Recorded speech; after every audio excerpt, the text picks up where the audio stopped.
eletrônico. É um dos grandes debates que a gente tinha, era se era direito eletrônico, o direito de informática, e o direito digital veio depois. E ele abriu as portas, desbravou essa área e hoje tem um dos maiores escritórios, né, da área, se não disser, com certeza do Brasil, quem sabe talvez um dos maiores também do mundo especializados. Professor Renato, fico muito feliz e agradeço em nome de todos aqui do Instituto, todos os diretores, ter aceitado participar aqui conosco nesse segundo seminário de Direito Digital do Instituto Goiano de Direito Digital. Para nós é uma honra contar com a sua palestra e para trazer um tema fantástico e tema muito oportuno, né? Que é a questão do uso de dados, a questão desse tratamento de dados pelo Big Data e para combate ou durante a pandemia do Covid-19. Professor, seja bem-vindo. O seu som já está ligado. Fique à vontade, casa é sua e faça daqui uma extensão aí de São Paulo, no Instituto. Muito obrigado, Rafael. Boa noite a todos. Rafael de barba agora, hein? Anos 2000, vou entregar a nossa idade aqui. Mas bons momentos, bons tempos, boas lembranças. Feito quarentena. Fico muito feliz aí de vê-lo também representando e liderando o direito digital. Uma honra ter estado contigo junto e continuar os debates, né, de temas como o de hoje, inclusive, que são dinâmicos e não param nunca. De forma que eu quero agradecer o convite, desejar uma boa noite a todos, e o tema não poderia ser mais oportuno, né? O Big Data na gestão da pandemia, desta e espero não dizer de tantas outras, né? Mas de outras situações que possam evitar ou trazer resultados mais positivos no tratamento da saúde e na preservação da vida humana como um todo. Torço para que a tecnologia seja sempre uma aliada, mas com o pé no chão, com as regras necessárias, com os pesos e contrapesos que são tão relevantes e importantes. A gente tem hoje discussões importantes. Eu fazia uma live agora, meia hora atrás, com a Bel Pesce, e no meu Instagram, aliás, até coloquei aqui, convido a todos. Peguei esse hábito na pandemia de fazer lives, já fiz mais de 100 lives e não pretendo parar. Falava com a Bel Pesce, que é uma referência em inovação, falavam sobre inteligência artificial, dei uns pitacozinhos jurídicos ali, é uma questão que preocupa, né, nessa temática da evolução tecnológica. Então, como controlar, gerenciar ou regular a inteligência artificial? Não só do ponto de vista legal, mas principalmente do ponto de vista prático, né? E a gente sempre puxa aqui as 3 leis da robótica do Asimov, mas a questão é como fazer com que isso aconteça, porque as leis, infelizmente, são descumpridas. Então, precisamos ter algo que iniba esse descumprimento. Eu não tenho resposta, só estou contextualizando aqui dentro da temática, aproveitando a live que eu fiz com a Bel Pesce. Quem quiser, está disponível lá no meu IGTV, o link está no Stories. Mas, Rafael, na época do direito digital, aliás, errei, direito eletrônico, aquele livrinho azul, que eu tive a oportunidade, graças a Deus, de fazer a internet e os tribunais. Você lembra, Rafael, desse? Então, lá eu falava direito eletrônico. Mas se eu continuasse falando direito eletrônico, ninguém ia entender direito e achar que era eletrônico, que era só circuito integrado, ou mesmo só hardware. Então, a gente vai também se atualizando e a gente puxa para o digital, puxa para a consequência, né? Consequência que até hoje está legal de falar, a consequência do processamento de dados, né? E o dado em si na informática é um nada, é algo abstrato, é um número, é um bit, é um 0 ou 1, dependendo, né? Com ou sem energia. E aí sim, o processamento gera as informações, aí sim a gente tem conteúdo. Então, hoje, quando falamos em Big Data e também em LGPD, né? Proteção de dados, o certo seria falarmos de proteção de informações e não de dados em si. Mas, até falando sobre esse tema e aproveitando aqui, nós temos, né, até às 19h30, me corrija se eu estiver errado, Rafael, saio daqui, já vou para uma outra live, ok?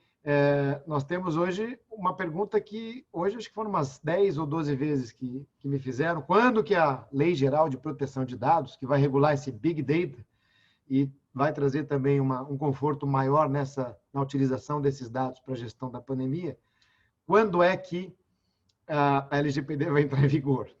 Até vou perguntar depois para o Rafael também, se tiver a chance, para dar o palpite dele. Viu, Rafael? Pode dar o palpite, você já desmontou? Vamos lá, estamos no bate-papo gostoso aqui. Quando que entra em vigor, Rafael? Tá difícil de dar palpite nesse tema, viu? Mas eu estou apostando em maio. Pela lógica, né? Seria melhor em maio. Estamos aqui numa fase de amanhã é complicado, né? Situação de emergência, calamidade pública, leis específicas, inclusive dentro do nosso tema aqui, para o uso de dados na gestão da pandemia. Temos a lei do coronavírus nessa temática, nessa linha, e dessa mesma lei também ela relembra os deveres de proteção desses dados, da privacidade e da intimidade. O fato é que nesse tema nós temos aí a medida provisória 959, que joga o prazo para 3 de maio do ano que vem. Mas o projeto aprovado pelo Congresso, ele condicionou não a aplicação de sanções, é tranquilo, as sanções da ANPD só para 1º de agosto do ano que vem. O problema é que se a lei entrar em vigor antes, ela vai estimular a aplicação de outras sanções por outros órgãos. Esse é o grande ponto que a gente tem debatido muito.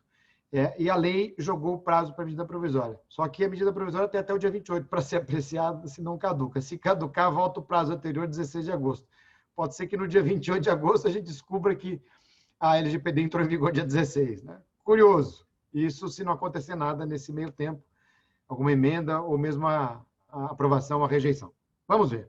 De qualquer forma, eu sempre digo, Rafael, com ou sem lei, proteção de dados, Big Data hoje, é uma obrigação de todos, sem exceção, e quem não tiver esta preocupação com seus clientes, com os titulares, com o próximo, vai correr um grande risco de ficar fora do mercado. Nós temos aí algumas iniciativas mais pontuais, a propaganda da Apple, a propaganda do Santander, a propaganda da Microsoft, dando para nós, os titulares, né, a possibilidade de escolher o que é que eles deverão ou poderão fazer com os nossos dados, né, de efetivamente consentir ou não consentir.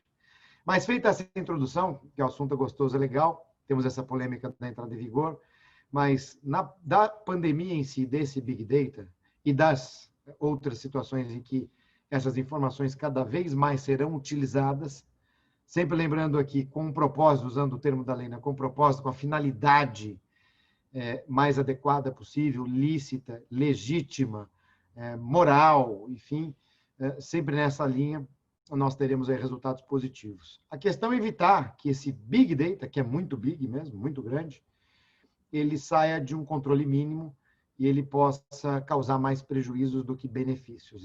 Conseguir, na maior efetividade possível, ter a proteção e não a desproteção desse Big Data. E eu gosto de chamar atenção nesse assunto quando, sempre que falamos em proteção de dados, eu sugiro que a gente mude o termo para desproteção, porque fica mais fácil, fica mais objetivo você tratar de algo que já está desprotegido, procurando dar proteção, do que presumir uma pseudo-proteção, que hoje cada vez mais é pseudo mesmo e é difícil. Eu costumo dizer que a gente pode afirmar que os dados eles sairão do nosso controle, a gente só não sabe quando, nem como, nem que grau, nem proporção. Então, dentro dessa visão, procurando chamar a atenção da diligência e não da negligência, acho que é importante seguir desta forma. E nesse Big Data hoje, o que nós temos? Temos a possibilidade de gestão da pandemia através da identificação, da geolocalização de pessoas através do uso dos seus respectivos objetos ou dispositivos informatizados, ou informáticos, ou telefones celulares, inteligentes, etc. E basicamente duas situações mais objetivas. A primeira situação, que é a situação que acontece hoje na prática, e a maior parte dos estados já adotam essa questão, aqueles relatórios que nós recebemos todos os dias do percentual, né, de quarentena, percentual de abstenção no deslocamento, ou seja, as pessoas que ficam em casa. São Paulo está em média aí 46, 44, os fins de semana um pouco mais, 50 e poucos %. É um percentual importante, considerável, principalmente, mas esses percentuais decorrem da análise desses, entre aspas, dados de telecom. Dados fornecidos por empresas de telecomunicações, que se submetem à Lei Geral de Telecomunicações. Também se submetem ao Marco Civil da Internet, mas esses dados não têm a ver com o Marco Civil, porque não são dados oriundos da Internet. Na sequência, eu falo dos dados das aplicações, aí sim, Marco Civil da Internet. A LGT, ela permite, lá nos artigos 70 e seguintes, 72, se não me engano, ele traz a possibilidade, a Anatel tem normativas e interpretações nesse sentido, da possibilidade de comportamento desses cadastros, desses dados, inclusive de deslocamento. Claro, mediante a preservação da identidade dessas pessoas, mas o Estado pode ter acesso, e costumo dizer o seguinte, Rafael, mesmo sem LGT, mesmo sem Marco Civil, mesmo sem Código Civil ou qualquer outra lei ordinária, se tivéssemos só a Constituição, se o objetivo é a preservação da vida, que é o maior bem garantido pela nossa Constituição em todas as ordenações, então nós poderíamos, sem dúvida nenhuma, utilizar esses dados sem ter consentimento. Claro que se houver aí um exagero, um abuso, um vazamento que pudesse ser contido, haverá devida reparação, mas a utilização com este propósito sempre será legítima, tentando fazer aqui um exercício de um pouquinho de futurologia, né, Rafael? Mas voltando, já que temos esse ordenamento, eu citei a LGPD, que traria até muito mais conforto, ao contrário do que a gente imagina. A LGPD endereça isso tanto para dados ordinários quanto dados sensíveis, falando da incolumidade pública, falando da preservação da vida, portanto, afastando a necessidade de consentimento da administração pública esta autorização. O que eu mais ouvi também, o que eu mais tenho ouvido também é, quando há dúvida nessa questão, mas, Renato, o Estado está invadindo o meu dispositivo, o meu celular?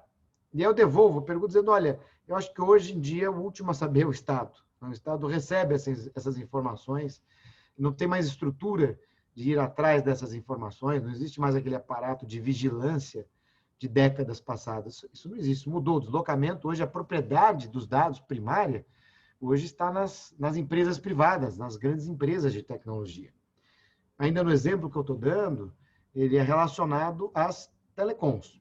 Então, novamente, telecom, LGT permite, e este compartilhamento é feito hoje mediante protocolos, e os dados são ainda, entre aspas, anonimizados, ou seja, você não tem a identificação da pessoa que está em deslocamento naquele momento. Na definição da LGPD, doutrina, etc., a anonimização é a tecnologia, é a ação tomada em que impossibilita por qualquer meio a identificação de uma pessoa física a partir do uso de outras tecnologias. Então, não dá de jeito nenhum para você identificar. Pseudonimização, você disfarça, mas você conseguiria, de uma forma mais ou menos simples, mais ou menos fácil, chegar a esta identificação. Então, os dados hoje são uma mistura de pseudonimizados com anonimizados, mas é uma camada a mais, nem precisariam ser desta forma, desde que o Estado mantivesse aí o devido sigilo. E o que o Estado faz hoje? Ele utiliza esses mapas de deslocamento, mapas estáticos de pessoas que ficam em casa, e pode identificar a partir desses registros, desses dados, áreas de maior concentração, de aglomeração, e agir a partir dessas identificações. Pode acontecer algo mais efetivo, e isso começou na China, eu não vou usar a China como exemplo, em função da estrutura jurídica ser completamente distinta, mas posso começar a usar por Israel, que teve o primeiro precedente judicial nessa linha. Na sequência, fomos para a França, depois para a Alemanha, também, com decisões nesse mesmo sentido de preservação, e depois exemplos italianos e portugueses e no Brasil, com intensidade aqui na América Latina, até nas Américas como um todo. Então, vamos usar o exemplo israelense, que aconteceu de forma muito direta e aberta.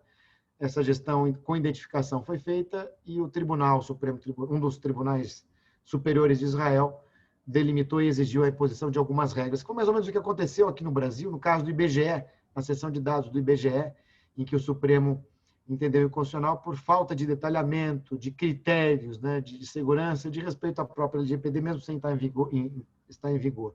Foi muito interessante, importante e oportuno. Os ministros, todos eles usaram de forma direta e indireta os ditames da Lei Geral de Proteção de Dados, que exigem, como eu disse aqui, motivação, o princípio, o propósito, a finalidade, a proteção, a necessidade, os princípios que são tão, ou talvez em algumas situações até mais importantes que as bases legais da própria LGPD. Então, Israel tivemos esse primeiro precedente, e depois, na mesma linha, França e Alemanha, também, na medida em que você precisa ter critérios e usar de acordo com a necessidade, protegendo a privacidade e a intimidade. E nesse caso nosso aqui em debate, nós poderíamos avançar até na possibilidade, eventualmente, do governo, do Estado, que detém, por força de lei também, os resultados dos testados positivamente.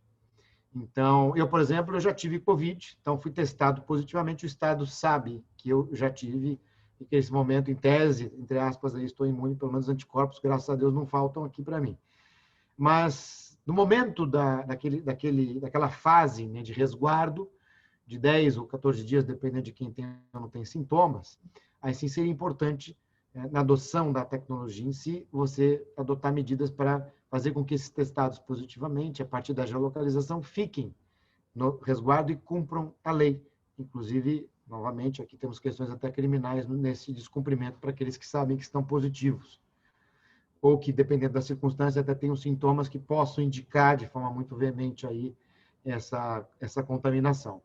Então, o Estado poderia adotar também esta outra camada e identificar deslocamento com os testados positivamente. O que o Estado não pode deixar acontecer é o vazamento de que, por exemplo, o Renato, quando positivo, está positivo e, eventualmente, está se deslocando, etc., nesse primeiro momento.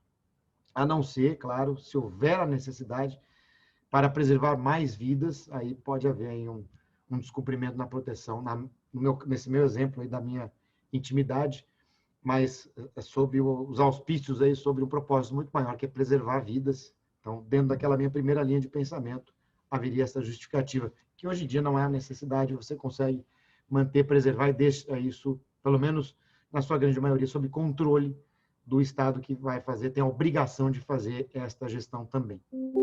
Nesse mesmo exemplo, nós podemos trazer a questão das aplicações. Então, olha, agora eu, Estado, posso ter mais dados qualificados, porque os dados das telecoms, eles são dados relacionados à triangulação das estações radiobase. São as conexões que a gente faz via onda, nas torres mesmo de comunicação, do 4G, do 3G e agora algumas já do 5G. Então, você não tem tanta acuidade, tem o necessário para você ver macro, mas não tem tanta acuidade. Agora, se você usa, por exemplo, dados do Google, ou mesmo de outras aplicações que detêm, que coletam, com base nas redes sem fio, ou outros indicativos de deslocamento, GPS também, por exemplo, aí você consegue muito mais aferição, muito mais acuidade. Aí vem aquela discussão marco civil da internet. Então, agora não é mais LGT, agora é marco civil.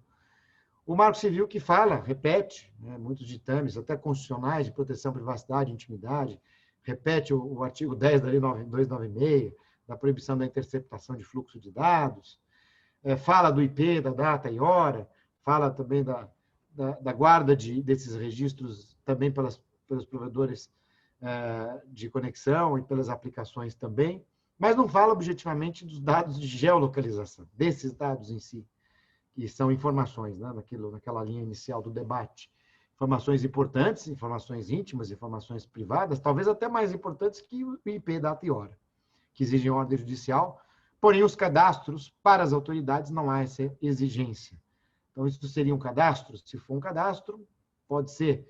Aí teremos que puxar um pouquinho também a interpretação em precedentes da LGT para fazer essa interpretação. Uma crítica que eu faço aí ao Marco Civil, eu sou um crítico de alguns artigos no Marco Civil, essa omissão é uma delas. Tivemos aí vários precedentes complexos, aí, os próprios bloqueios do WhatsApp, né, do artigo 10 e seguintes, na interpretação pela sua extrema abertura e não detalhamento, mesma questão da neutralidade, enfim, o artigo 7º, que fala da proteção de dados, em 2 incisos, que no caso de consentimento agora vai entrar em conflito com a LGPD, consentimento expresso, né, versus o inequívoco, enfim, o legislador esqueceu de revogar esse dispositivo, mas é interessante para o debate jurídico, sem dúvida. Mas, na minha visão, eu entendo, por interpretação, na junção, precedentes, propósitos, etc., que o Estado não precisaria de ordem judicial também para a obtenção desses dados de deslocamento, e ficam as obrigações temáticas com relação temáticas não, institucionais com relação à preservação de todos esses dados. Esse é um panorama mais ou menos do que está acontecendo hoje. Essas dúvidas todas poderiam ter sido resolvidas, já interpretadas, endereçadas e detalhadas pela Autoridade Nacional de Proteção de Dados, que inclusive já poderia ter sido constituída, os 5 diretores poderiam ter sido aprovados e já estarem trabalhando, essa é a parte da lei que já entrou em vigor desde 2018, e fazendo essas interpretações e dando até mais conforto e mais segurança, né, na gestão do Big Data, ou de todas essas informações, esses dados aqui nesta situação que todos nós estamos vivendo aqui. Poderíamos também estar aproveitando aqui o uso da plataforma, o uso do Zoom, o uso desses dados, enfim, endereçar também mais proteção, mais detalhamento. A gente vê muito a mídia que traz essas notícias tecnológicas importantes, porém, às vezes, que geram até um pouco de dúvida. Eu citei o exemplo das perguntas que me fazem, estão invadindo o meu dispositivo, né? Na verdade, o dispositivo continua ali, os dados é que não estão no seu dispositivo, que estão sendo compartilhados lícita e legitimamente.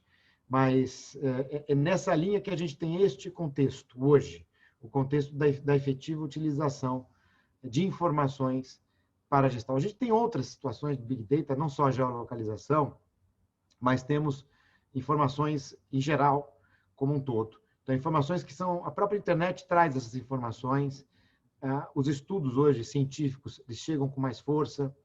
A gente tem acesso hoje a estudos da cloroquina, que ainda são, na minha visão, muito dúbios, se funciona ou se não funciona. Hoje, por exemplo, saiu uma notícia interessantíssima. Eu sou doador de sangue, meu sangue é O negativo, eu sou doador universal, já dou há muitos anos, e estou agora só aguardando o telefonema para doar sangue para o plasma de quem teve Covid, porque diz que ajuda bastante. Mas hoje saiu uma notícia dizendo que os pesquisadores aqui da Unicamp descobriram um plasma 50 vezes mais forte que o plasma humano, que é o plasma feito com sangue de cavalo. Então, são informações que a gente vai colocando aqui e ali, vai juntando. Tem que separar também a questão das fake news, nesse big data todo, e lembrar, se hoje, nesse momento, é difícil cientificamente saber o que é correto, o que não é, se a vacina vem, se não vem, quando que vem, etc., se funciona a cloroquina, se funciona a ivermectina, se funciona outros medicamentos, enfim, falo porque, na minha vez, eu estudei tudo isso e fui atrás, conversei com vários amigos médicos, cada um fala uma coisa, enfim. A gente pega o Big Data também e vai selecionando, né? Chega no momento que você vai por exclusão. O que não faz mal? Então, o que não faz mal, vamos tentar, né? É isso. Mas isso é o Big Data selecionado, vamos chamar assim. Mas eu estou endereçando aqui o tema fake news porque tem a ver também, né, com o Big Data. É um tema que está, né, Rafael, em moda hoje, moda não, em voga hoje, com um projeto de lei já aprovado no Senado, com muita dificuldade de interpretação, muita coisa curiosa em debates, o Rafael até coloco aqui, quando eu vejo o debate, por exemplo, liberdade de expressão, né? Primeira coisa que me pergunta em debate, mas, Renato, isso ofende a liberdade de expressão? Eu falo, não, é o contrário. Mas como? Eu falo, não, dá uma olhadinha. O projeto diz o seguinte, que para você remover o conteúdo, você vai ter que ouvir a outra parte, como deveria ser, no princípio do devido processo legal. Cancelar uma conta, a mesma coisa. Você tem que ouvir, então isso vai privilegiar, prestigiar, dar mais segurança, e não ter a remoção imediata, e daí por diante, enfim. Mas, às vezes, parece que as pessoas não leem, né? Eu pego o artigo, coloco na discussão, poxa, mas está assim e tal. Tem também o imediatismo, enfim. Mas esse Big Data hoje, depurado, vamos chamar assim, devidamente depurado, é que tá difícil da gente conseguir ter uma efetividade prática.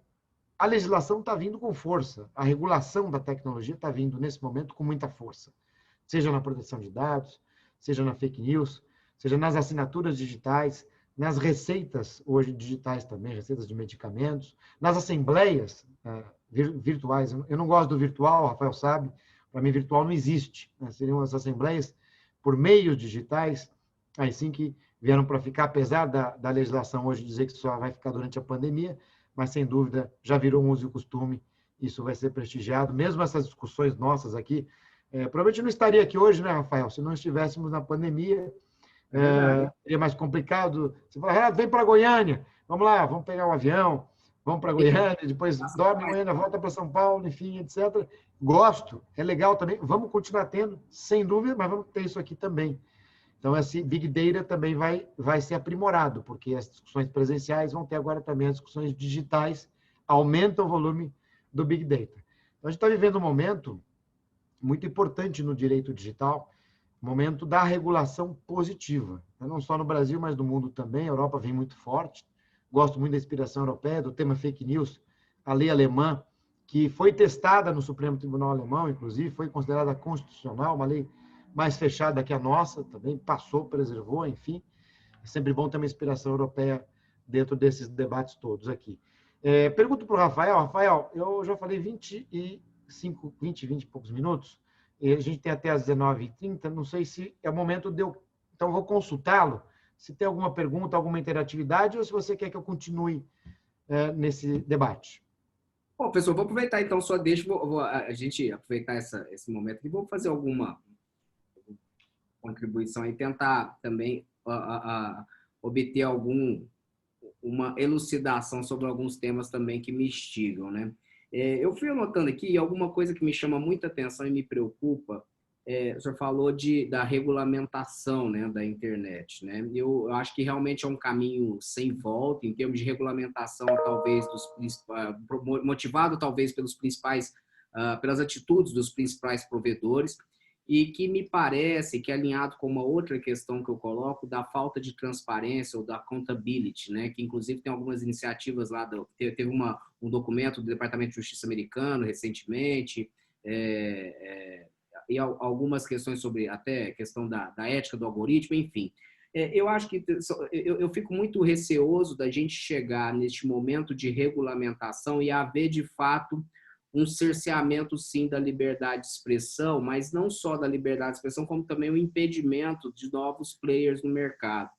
Eu realmente sou um crítico do projeto de lei de fake news, especialmente na primeira redação que ele estava, né? E reconheço que esse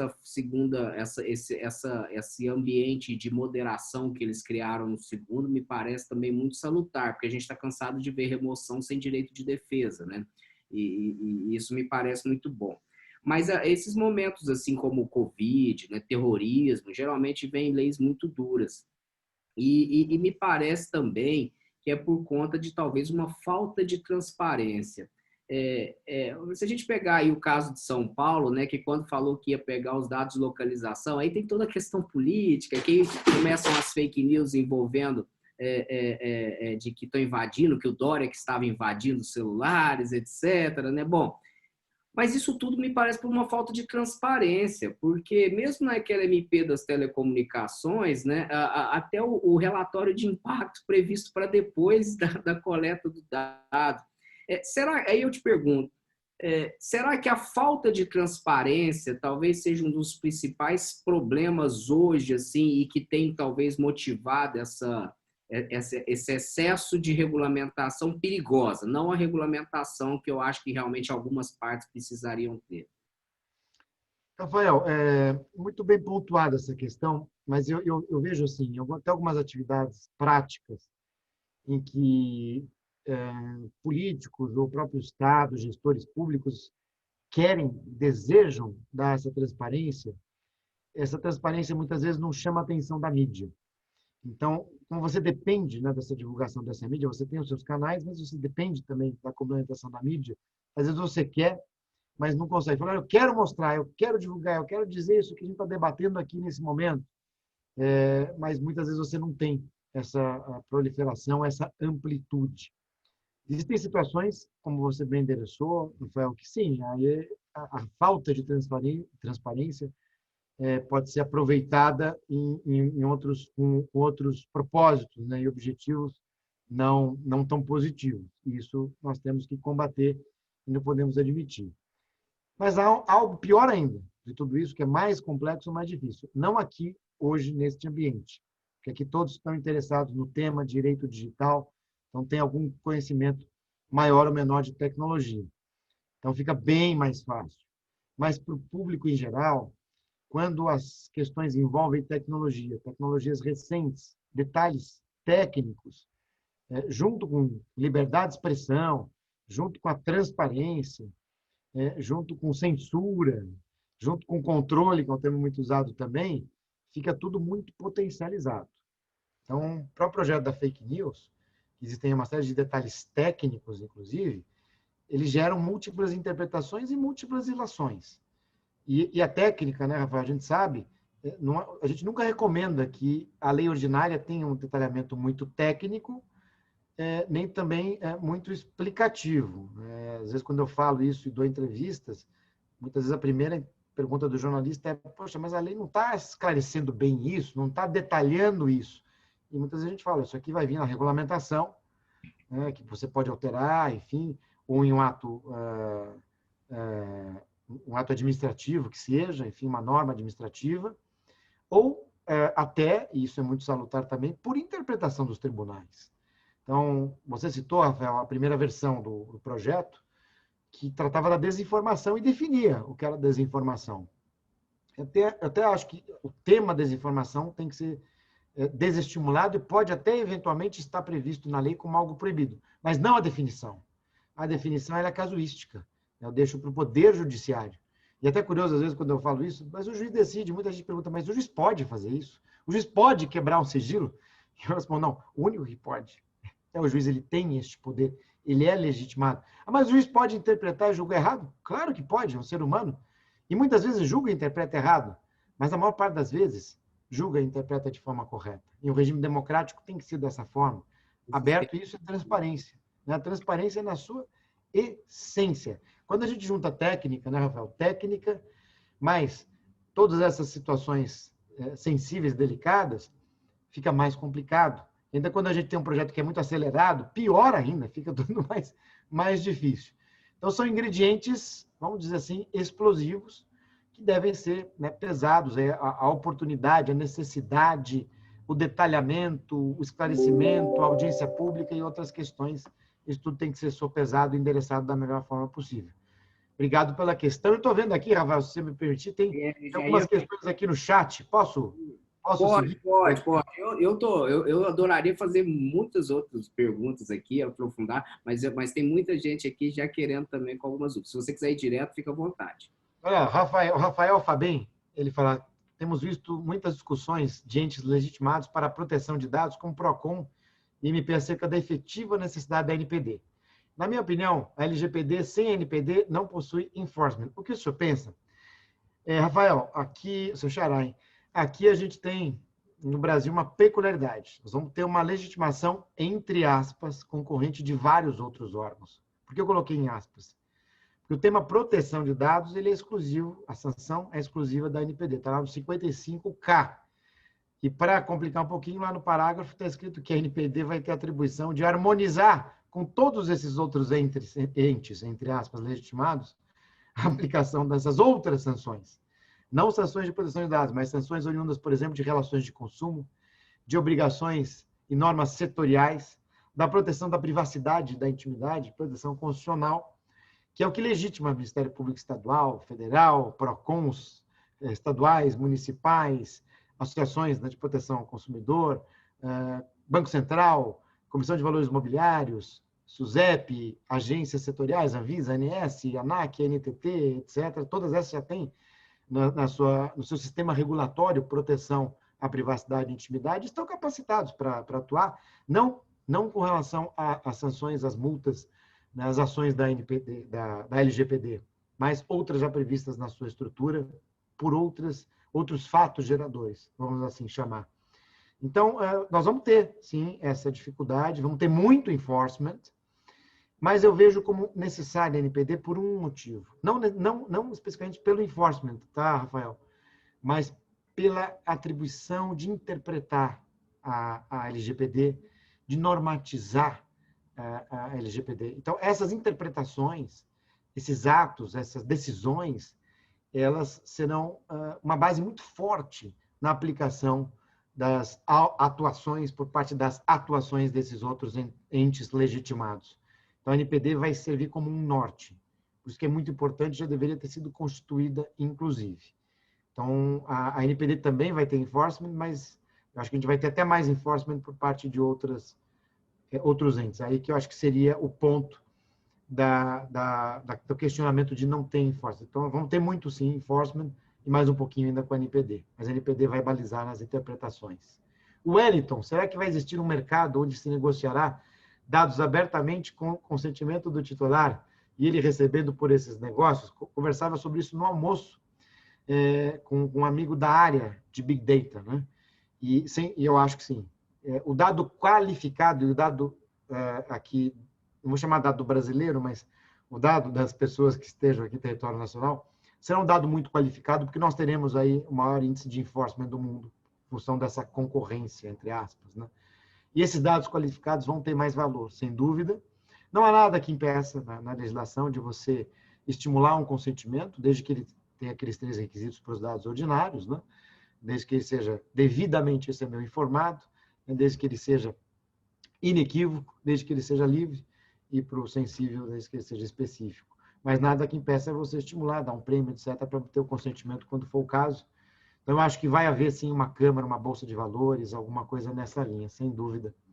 E a Patrícia Cândido Alves Ferreira me pergunta como anda a formação do órgão que vai fiscalizar o cumprimento da LGPD. A Autoridade Nacional, a NPD, é exatamente isso, Patrícia. Estamos aguardando aí um decreto, um ato administrativo do presidente, para que ele escolha os 5 diretores, como prevê a LGPD. Esses diretores serão submetidos à aprovação do Senado. Aprovados, tomam posse e fica, então, constituída a autoridade nacional.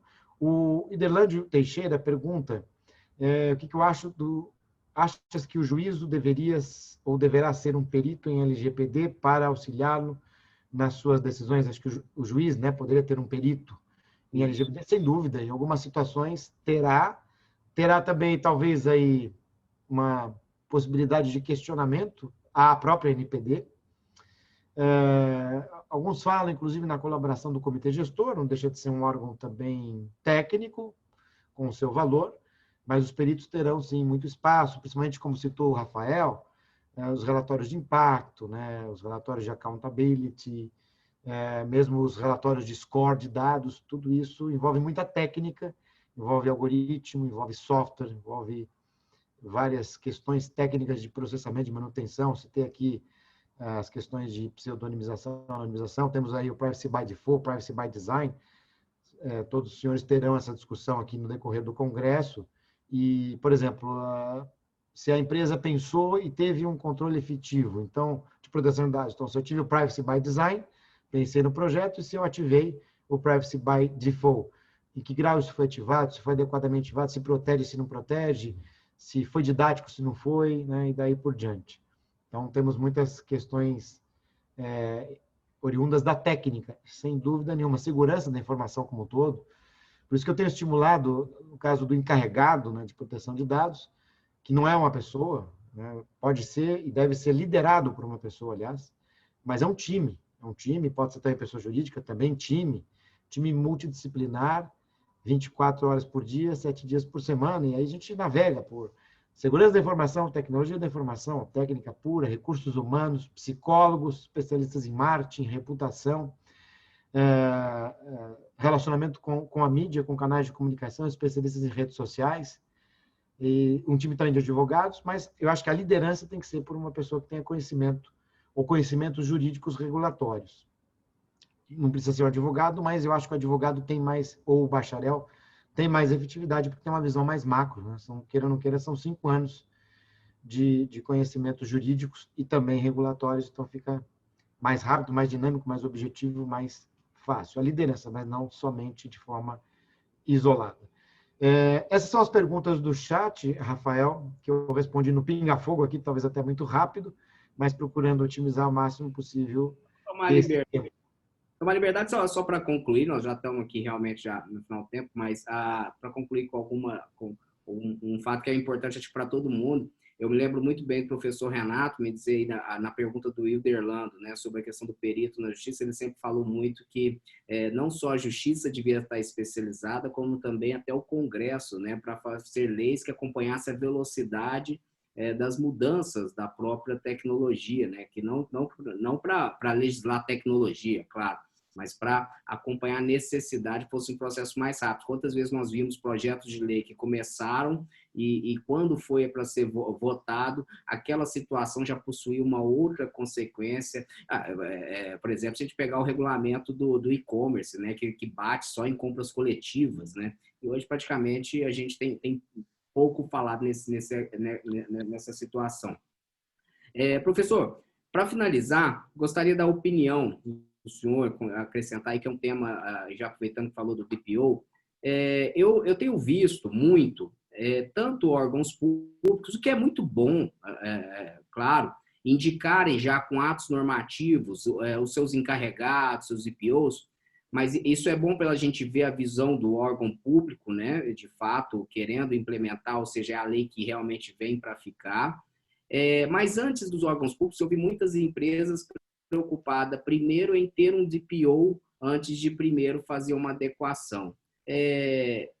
Não me parece assim muito apropriado, ou eu queria mesmo, não é uma afirmação assim, mas eu queria entender a opinião sua em relação a isso. Assim, você indicar um DPO sem você conhecer nada da sua casa, não seria o mesmo que você ter um chefe de cozinha sem ter nenhuma panela dentro da cozinha? Ou não tem ingrediente nenhum? Sim, seria a mesma coisa, mas eu vejo um lado positivo, Rafael. Hoje, para quem não tem nada, vou até usar o que você falou aqui. Então, para quem não tem nem panela, às vezes você tem o cozinheiro vai estimular a compra da panela, que vai ficar lá no pé. Só comprar a panela, precisa fazer isso, fazer aquilo, etc. Então, talvez seja um estímulo. Não está certo, como você colocou, a estrutura técnica é diferente, mas também é melhor ter dessa forma do que não ter nada. Então, a gente vê, inclusive ainda, e veremos, infelizmente, essa questão, você deve estar vendo isso na sua atividade profissional, você que é um líder e também trabalha muito com conformidade, você vê de um lado, quando a empresa questiona, mas aqui está tudo sob controle, está tudo em conformidade. Né? Quando você pergunta, então, quais são as suas fontes de coleta de dados? Não são esse aquele. Aí você faz uma outra perguntinha, mas você não tem um canal aqui lateral de e-commerce ou digital? Ou mesmo, será que não está lá no teu RH, alguma coisa assim? Eu acho que tem, eu acho que não tem. Né? E você acaba muitas vezes descobrindo que você tem muito mais canais do que você imagina. Então, aquela pergunta que você me fez da técnica, a gente usa aqui também. É difícil, às vezes, a gente passar isso, porque envolve muita técnica, e a gente também não quer ser chato, não quer ser agressivo, não quer ser exagerado, para dizer, olha, tem que fazer, etc. A mesma coisa desses projetos, né? Eu gosto de chamar de tentativa de conformidade. E sofro algumas críticas. Por que tentativa? Porque você nunca vai conseguir ter 100% de conformidade. Eu estou vendo já no mercado, muita gente já oferecendo, olha, eu faço a certificação, eu atesto, eu assino, está Meu tudo certo. software resolve. Fala, Isso resolve. fala assim, bom, está te oferecendo isso? Pergunta qual seguro ele tem, porque esse auto é de alta responsabilidade. Né? Então, qual é o seguro que ele tem? Não tem seguro. Enfim, isso não pode ser ofertado, né? Muitas vezes para preços bem baixos, etc. Enfim, aquela velha história, barato sai caro. Então, é algo que eu tenho estimulado muito e dito, isso é permanente. Conformidade, para quem não tem nada, claro, começa com mais volume, com mais trabalho, mas é permanente. Agora, eu até brinco e falo, agora é o aperitivo. São vários aperitivos, né, com muita substância, né, com muito volume, pratos grandes, etc. Mas os pratos principais começarão a ser servidos quando a lei entrar em vigor. E aí não vai parar mais. Nunca mais isso vai parar, porque a LGPD ela é transversal, ela afeta todos os setores da sociedade, todos os ramos do direito, né, sem exceção. Se eu fizesse uma pergunta aqui, olha que interessante, eu gosto muito de fazer isso em aula, né? Quais são as sanções criminais previstas pela LGPD com relação aos direitos dos titulares? Né? Pergunta que a gente gosta de dar em prova, inclusive. A resposta objetiva, que não está errado, a LGPD não traz sanções penais, não traz.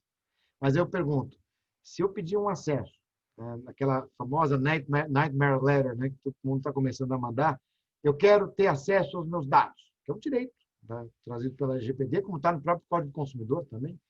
Eu quero ter acesso aos meus dados, isso envolve uma relação de consumo, e eu nego esse acesso. Em algumas situações eu vou ter que limitar mesmo esses acessos, mas a negativa direta, ela pode gerar o impacto do artigo 7.2 do CDC, do Código do Consumidor, que traz uma pena de 6 meses a 1 ano, se não me engano, para quem impediu, dificultar o acesso do consumidor aos seus dados. Então, a gente vai puxando aqui, vai puxando acolá, né? Vai montando aí esta estrutura tão dinâmica, né, Rafael?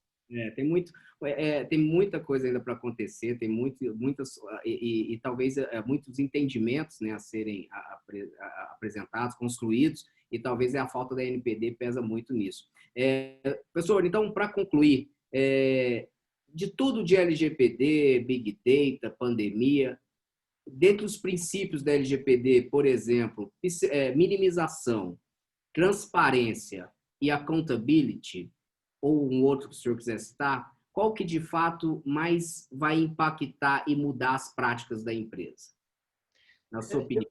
Eu acho que de trabalho efetivo, eu acho que a prestação de contas, né, a responsabilidade, o accountability, eu acho que vai dar mais trabalho, vai ser mais necessário, é mais técnico, é mais profundo, depende de uma série de fatores, então vai dar mais trabalho, respondendo objetivamente a tua pergunta.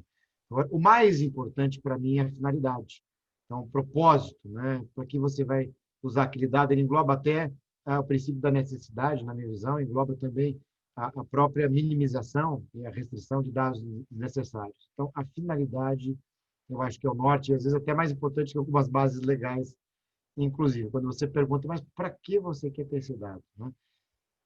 Então, a gente vai quebrando aquela cultura, é melhor eu ter isso aqui agora do que não ter nada. Não.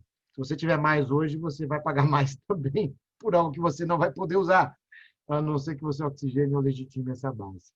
Então, são questões que a gente vai ajustando no dia a dia. E é só o começo, né, Rafael? Olha, temos aí uma LGPD com 60 e poucos artigos, mas se a gente somar os incisos, parágrafos, 60, dá uns 200, quase 300. Civil com menos de 30 artigos, então, até hoje tem polêmica, né? Imagina.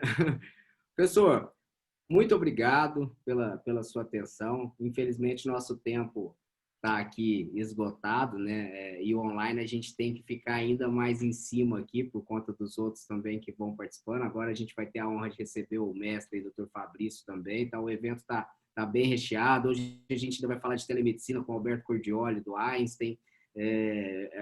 Acho que a pandemia nos ajudou muito também a ter todos esses nomes brilhantes. E espero contar com o senhor mais vezes aqui nos eventos do IGDD, e saiba que o Instituto aqui é um parceiro aqui no Centro-Oeste para fomentar o estudo do direito digital, pesquisa, e hoje aqui nós já somos, né, que para nós aqui nessa região, isso é uma luta e uma vitória. Hoje nós já somos, sim, mais de 50 membros efetivos aqui estudando direito digital no Estado. Muito obrigado, professor. Realmente ficamos aqui impressionados e muito satisfeitos com a sua apresentação. Obrigado. Rafael, eu que agradeço. Parabéns, uma boa noite a todos. Convido aqui para todos interagirem comigo aí nas minhas redes, ou mesmo entrar em contato por e-mail. Eu gosto muito dessa parte acadêmica também. Quero novamente cumprimentar você, Rafael, por estar liderando aí e estar continuando a movimentar todo esse tema, um tema dinâmico que não para. E, enfim, para encerrar, eu queria que você mandasse um abraço para o Fabrício, um abraço caloroso, e falou, estava falando com o Renato aqui, ele falou que você está sem fazer o CrossFit, mas está na dieta, né? Que ele está postando lá os pratinhos e está na dieta, mas em breve ele volta para o CrossFit. Ele posta aqueles pratinhos lá e, de repente, posta uma outra coisa mais gordurosa. Acho que está precisando equilibrar ali um pouquinho. E ele que vai ser papai de novo. Então, manda um abraço duplo para ele, está todo felizão lá. E que também assim, sabe tudo de proteção de dados, aí poderia ter um nome melhor. E depois para a telemedicina também. Então, os nossos cumprimentos a todos. Obrigado pelo espaço. Pessoal, fiquem com Deus. Até uma próxima, Rafael. Um abraço. Um abraço, pessoal. Até logo. Muito obrigado.